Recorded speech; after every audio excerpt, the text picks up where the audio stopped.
President.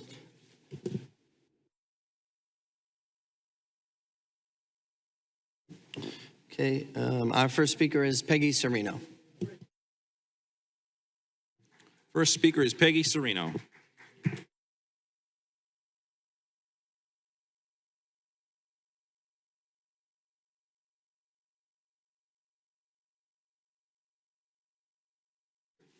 Good evening, Peggy Serino, Everett, Mass. Faulty electric, mold, unsafe stairways, asbestos rats, temporary boiler are some of the reasons the old high school was a tear down. We have insurance on the old high school because the city is paying an extra $30,000 a year, not because the guy in the corner office said he would put a new roof on the old high school. Now the guy in the corner office wants to borrow $11.4 million to put a new roof on the old high school. If you read the condition assessment for roof replacement, you'll see this is a starting figure, not the total cost. Plus, they only did a virtual assessment. Did you notice the shocked look and the color drain from the man's face who would be heading up this work when the guy in the corner office said that $11.4 million would give us enough to do the roof and a boiler? 20 years ago, a price was gotten for a roof and a boiler. That price was $28 million. It's a wonder the man didn't faint. Then the guy in the corner office states that he is the go-ahead for a new $500 million high school that the people of Everett don't want. He claims the city is going to get 80 to 100% for it. That's a lie. The state has agreed to come in and talk money. No city or town gets 100%. Presently, cities and towns get 30 to 40%, and they do Prop 2.5 overrides. This is a guy in the corner's office's effort to deep six the renovation of Pope John, a building that is worth at least $100 million or more, and the guy in the corner office wants to give it away and tear it down while our children are sitting in overcrowded conditions. If we had done this, our children K through 8 could be in schools that are much more conducive to learning today, and we could be working on additions to the new high school at Glendale Park. The council should vote against borrowing this money, including my council from Ward 4, Holly Garcia, who said during the campaign that she supported Pope John and wasn't a puppet of the guy in the corner office. Stadium Memorandum of Agreement. A stadium with 25,000 seats and 75 parking spaces. Isn't that wonderful? Just what Everett doesn't need. The guy in the corner office wants you to believe that the MBTA is going to take care of transporting people to the stadium. How many nights do you turn on the local news to find out that the MBTA is having problems and people are going to have to make other arrangements to get where they want to go? The stadium would start off with grass, but if need be, they can use artificial turf in the future. They say they are going to do a study of improved infrastructure from Sullivan Square to the stadium. Doesn't say that they are going to do anything with that study. They say they are going to hire every people, but the casino said that, and how many people were hired. Then Sal Domenico is a third-party overseer. Is this a paying position? Didn't he work on the legislation so this could go forth? Why would our senator want to do this to the city of Everett? Why isn't the council the third-party overseer? Much better choice. The guy in the corner office will get tickets for events at the stadium. Wow. Who do you think he's going to give them to? Why doesn't this go on the ballot and let the people decide who wants this? We know that the guy in the corner office makes lousy host agreements that never benefit the people of Everett. This is prime real estate we're giving away. What will the people of Everett get? Traffic, congestion, higher taxes to pay for fire and police, and our kids will still be sitting in overcrowded classrooms. Our children are supposed to be able to use the stadium, but when it's convenient for them to let us use it, there'll be no structured settlement on that. Mr. Kraft is worth $11 billion, and we're going to get a lousy $15 million. Shades of the host agreement with Encore. Why was this kept so quiet and signed the day before an election by the guy in the corner office? This stadium is a definite no. Thank you. Thank you. Next speaker, please. Our next speaker is Steve Iannacco. Mr. Iannacco. You signed for both agenda and non-agenda, Steve, so you have 4 minutes.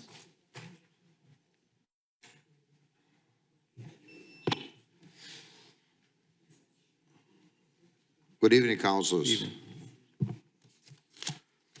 This issue with the old high school has been tossed around like a bowl of salad, as far as I'm concerned. First, the mayor wants to renovate it, then changes his mind and says he wants to tear it down. If so, why are there children still in the school? Children, I say, not teenagers.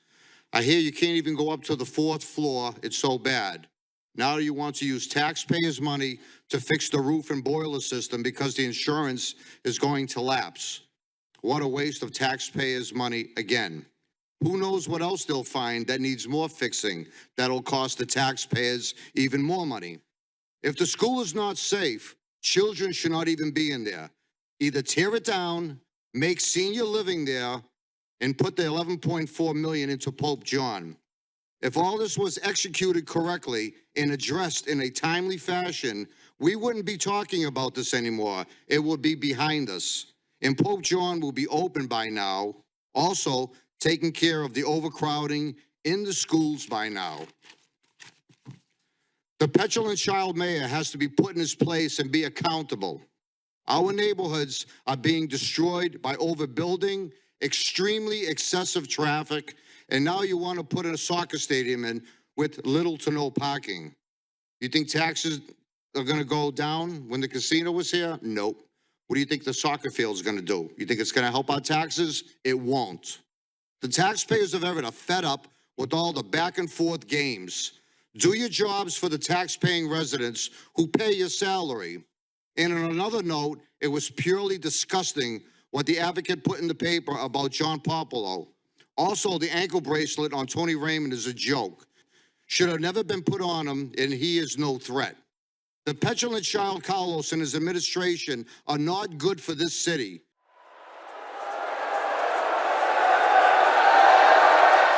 We need a change more than ever now. Wasting the taxpayers' dollars to maintain a school that you're talking about tearing it down now does not make any sense at all. But common sense does not fit well in the Carlos administration. Thank you and have a good evening. Thank you. Thank you. Our next speaker is Paula Staridi. Next speaker is Paula Staridi. I'll try to keep to the Good evening. Ms. Staridi, you have 4 minutes this evening. That was a joke. Good evening. Regarding the $11.4 million for the old high school, is there any doubt if the Everett schools were overcrowded with Irish, Italian kids that Pope John wouldn't have been renovated years ago? The fact that this continues to be discussed is appalling. Next, I ask you not to approve any more zoning changes on Lower Broadway until the City Council has the final say on the hosting agreement with Wynn and the MOA with Kraft. Otherwise, we will be stuck with another bad hosting deal and a worse MOA. Next, regarding rescinding the special status for the school committee, I hope you realize the consequences of your vote in 2022. Your reason was to honor the voters. Well, what happened when the voters spoke last November? Mr. Mangan, the city employee you pushed to be on the school committee, turned his back on the voters and fast-tracked the superintendent search from a 6 to 9 month process to less than 4 months, depriving the newly elected school committee members from voting on the new superintendent.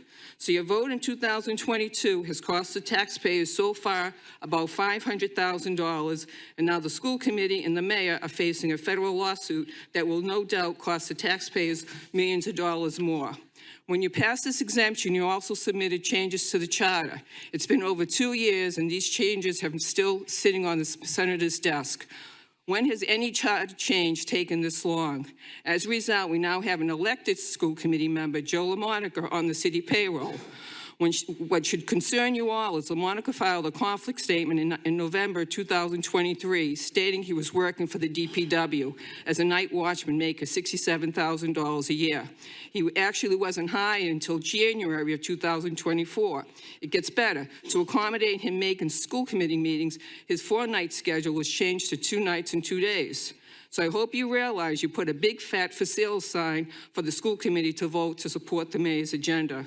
So for the sake of the taxpayers and good governance, please get rid of this special status for the school committee. At the last school committee, I raised the issue of the mayor weaponizing the advocate to attack not only elected officials, but city employees, residents, and taxpayers for speaking out against and raising concerns of corruption, intimidation by the mayor and his administration. To make matters worse, in 2021, we have paid George Regan, the mayor's personal PR guy, close to $200,000 to improve the city image, to deal with negative news, and to increase readership in The Advocate, a paper he supposedly owns. You cannot make this up. Getting back to John Popolo, Mr. Mitchell put in 2 public requests in March, the first to the retirement board and the second to the police. So who leaked the photo in the name of the officer involved in John's arrest of Mitchell? The retirement board or the police? Who on the retirement board would be interested in trying to embarrass John and trying to silence him? We all believe it's the same person behind having Tony Raymond arrested for witness intimidation for 2 cartoon videos. Remember, Tony has been posting TikTok videos for over 2 years without any concern being raised at any of the meetings he attended in person. So why now? We think it was to try to shut down any opposition to the stadium and to stop any comments about a city worker allegedly being arrested for domestic violence incident last year. I ask you to hire an outside independent investigator to get to the bottom of this. This is not going away. I hope this council has the courage to do something to get to the bottom of it. Next, regarding the stadium, I, along with many, believe the mayor and the senator sold the residents out to the billionaire club of Bob Kraft and Steve Wynn and the mayor's defense fund donors. The MOA signed by the mayor is worse than the hosting agreement, where the city gets a one-time payment of $15 million and another $1 million a year. This is a $600 million project, and once again, no mention of taxes on revenue, as the big revenue will come from TV rights, not from ticket sales. The mayor also mentioned the loss of $28 million from 2020 to now. Thank you, Ms. Streety. See, I'm behaving. Thank you. Appreciate that. Next speaker, please. John Popolo. Mr. Popolo. Good evening, Mr. Popolo.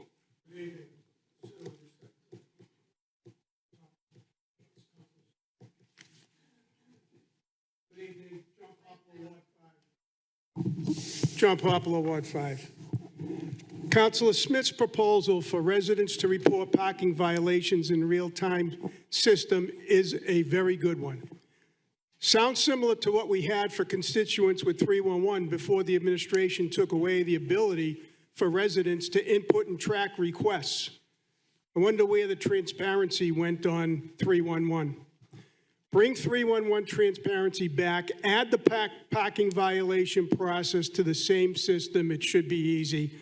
It previously existed, at least for 311. Moving on, into the stadium, the MOA, the mayor once again is burdening the city residents to carry the annual impact cost for the stadium, just like he did with the casino. The city residents have experienced an increased budget and taxes while helping the ROI for the casino at the expense of us residents. Now, the stadium. Why is the mayor so intent on helping billionaires like Kraft and Wynn with their return on investment, ROI, on the backs of Everett residents with increased taxes to support their impact on this city? We need tax revenues, not backroom deals helping their ROI, while Everett loses $55 million in taxes. These venues stretch our police, fire, and equipment thin, resulting in increased payrolls, budgets, and equipment. Who is paying for the operational impacts in our city and in our budget? Not Wynn's host agreement, and now not the Kraft MOA either. The residents are we, and we remain strong. It equates basically to mismanagement of this city. The MOA the mayor agreed to for the stadium will hurt the taxpayers' pockets, just like what he did to us with Encore. These backroom deals result in Everett's payroll and cost increasing, driving up every person's homeowner's taxes.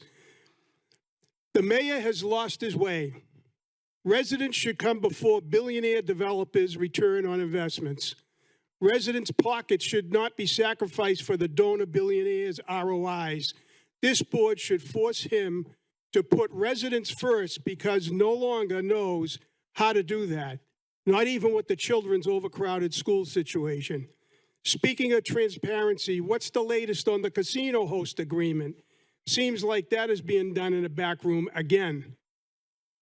If the same person is in charge for renegotiating the casino host agreement, then your taxes are guaranteed to go up again to offset what we are not getting from the casino in taxes. Mayor, if you're listening, give the tax-paying residents a break. Put the residents ahead of the billionaires. Do your job to significantly improve the Encore host agreement. Stop dragging your feet. Every month that passes is another month that we're not getting our revenue that we should be getting from the casino. Stop caring about billionaires, Mr. Mayor, the return on investment, and start negotiating for the benefit of the Everett citizens. Thank you very much. Thank you. Thank you. Next speaker, please. Our next speaker is Mary Fortin. Mrs. Fortin, please.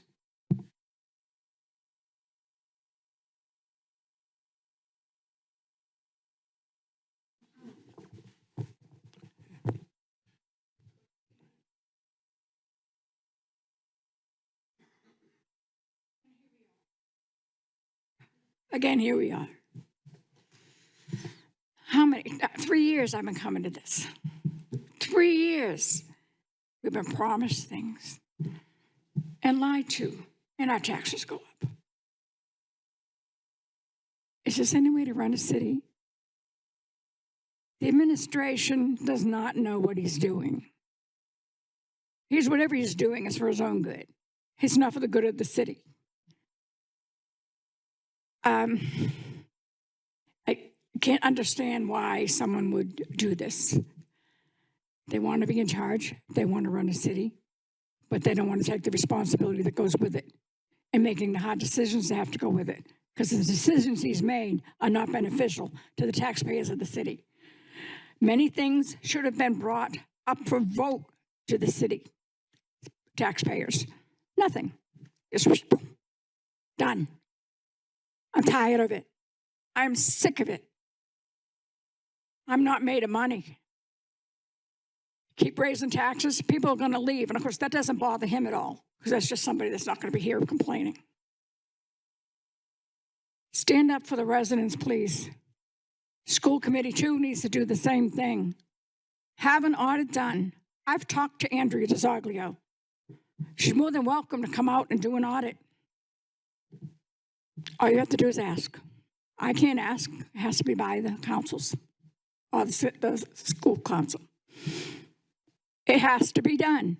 There's too much stuff missing. She just found $4 million in Boston, and she only got to do 2 areas. Does that make sense? That we keep paying and paying and paying? Do you like to do that? I don't. I'm tired of it. Enough. Thank you. And our last speaker is Myra Gutierrez. Did I say that right? Okay. Ms. Gutierrez, if you would, please.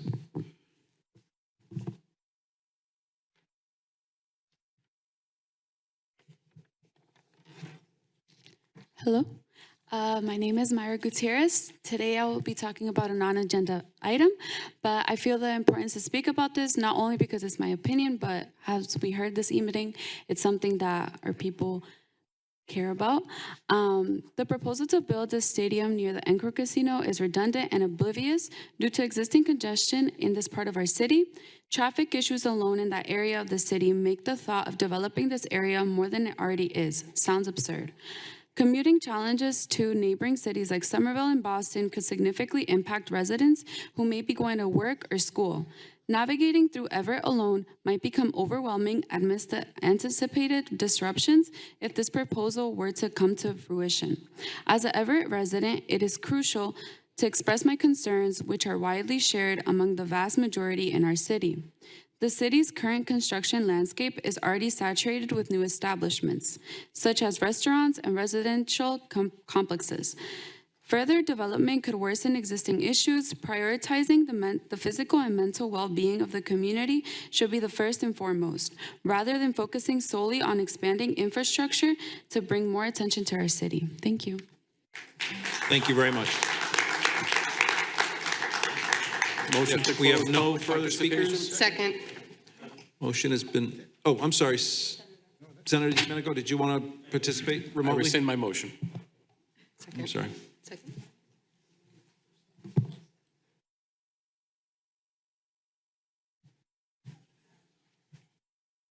Senator, you have 2 minutes as well, just to remind you. Thank you. I will take 2 minutes. So I was not going to speak tonight. That was not why I came here tonight at all. But I do want to answer just a couple of questions, a couple of concerns that came up during public comment. Because I am tired, and the community at large is tired of the false statements made here on Monday nights.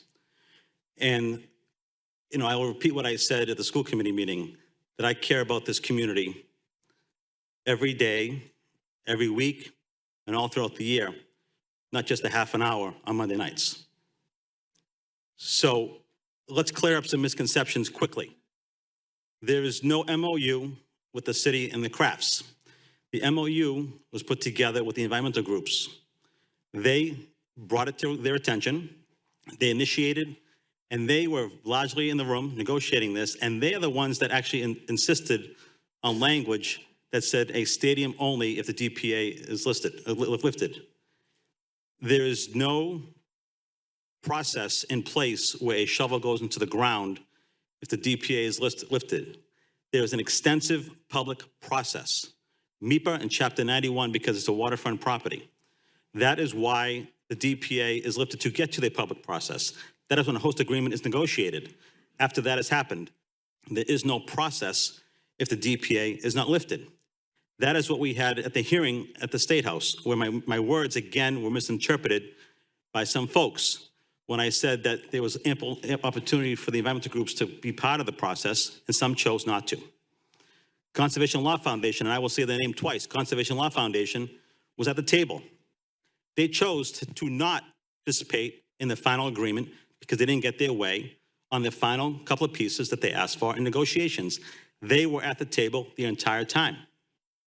When you don't get your way and you walk away and say backroom deals, I take offense to that because my integrity is worth more to me than anything. So I appreciate Thank that, you. Mr. Prince President. Thank you, Senator. Motion to close public.